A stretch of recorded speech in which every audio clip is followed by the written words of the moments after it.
रहस्यमयी हवेली और गांव वालों का डर। बहुत साल पहले उत्तर भारत के पहाड़ी इलाके में एक गांव बसा था, भूतियाओं गांव। यह नाम यूं ही नहीं पड़ा था। कहते हैं कि वहां पर रात को अजीब अजीब परछाइयां घूमती थीं और गांव के बीचों बीच खड़ी एक टूटी फूटी हवेली से हर रात रोने चीखने की आवाज आती थी। गांव के लोग दिन में तो खेतों में काम करते, लेकिन जैसे ही सूरज डूबता, सभी अपने घरों के दरवाजे बंद कर लेते। कोई भी बाहर नहीं निकलता। बच्चों को तो खास तौर पर समझाया जाता, अंधेरा होने के बाद बाहर मत जाना, वरना हवेली वाली आत्मा पकड़ लेगी।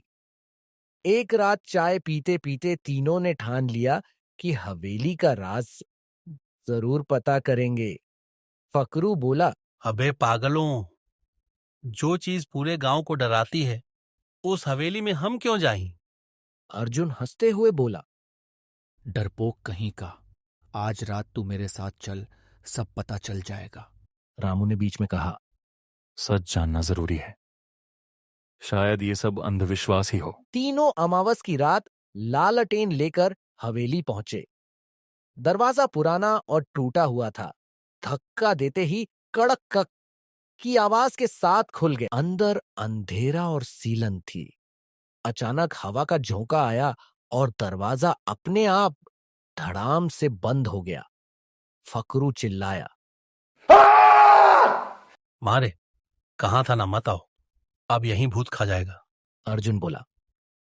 चुप कर, डराने के लिए कोई चालबाजी कर रहा है। जैसे जैसे वो हवेली के अंदर बढ़े, फर्श चटकने लगा।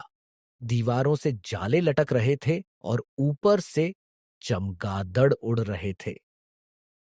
अचानक हवेली की खिड़की अपने आप खुली और एक औरत की कराहने की आवाज आई। हाँ, मुझे मुक्ति चाहिए। तीनों डर के मारे एक दूसरे को पकड़ लिए। रामू ने धीरे से कहा, लगता है ये आत्मा है। फकरू रोने लगा।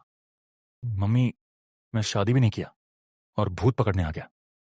लेकिन अर्जुन ने हिम्मत दिखाई। वो आवाज की तरफ बढ़ा। वहां एक बड़ा सा पुराना आईना रखा था। अचानक उसमें तीनों की परछाई के साथ साथ एक और परछाई दिखी। लाल कपड़े में एक औरत, जिसके बाल खुले थे और आंखें खून जैसी लाल।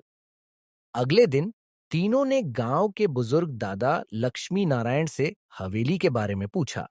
उन्होंने बताया, सैकड़ों साल पहले उस हवेली में जमींदार हरिदास और उसकी पत्नी ललिता रहते थे। जमींदार बहुत लालची था, सोना चांदी इकट्ठा करता और लोगों को सताता था। एक रात अचानक पूरी हवेली में आग लग गई।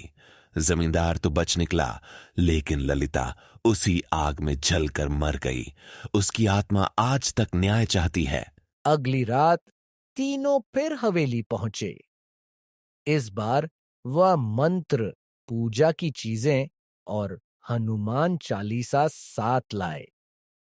जैसे ही वे हवेली में दाखिल हुए, लाल साड़ी वाली औरत सामने प्रकट हो गई। उसकी आवाज गूंजी।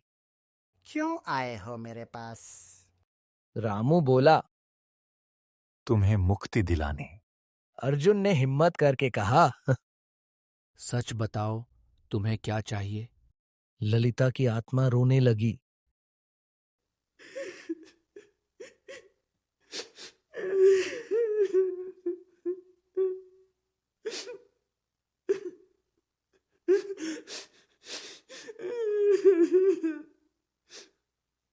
मेरा पति सोना छिपा कर भागा, लेकिन वो मर गया। जब तक मेरा खजाना मिट्टी को नहीं मिलेगा, मुझे शांति नहीं मिलेगी। तीनों ने हवेली में खोज शुरू की। तहखाने में एक बड़ा सा संदूक मिला। उसमें पुराने जमाने के सोने चांदी के गहने और सिक्के भरे थे। ललिता की आत्मा सामने आई। इसे गांव वालों में बांट दो, तभी मुझे मुक्ति शांति मिलेगी। तीनों ने अगले दिन खजाना पूरे गांव में बांट दिया। गांव वालों की जिंदगी बदल गई, गरीबी मिट गई। जैसे ही खजाना बांटा गया, रात को हवेली से फिर आवाज आई। इस बार रोने की नहीं, बल्कि शांति की। ललिता की आत्मा ने तीनों को आशीर्वाद दिया और आसमान में प्रकाश बनकर विलीन हो गई। अब वह गांव डर का प्रतीक नहीं रहा। लोग उसे शांति गांव कहने लगे।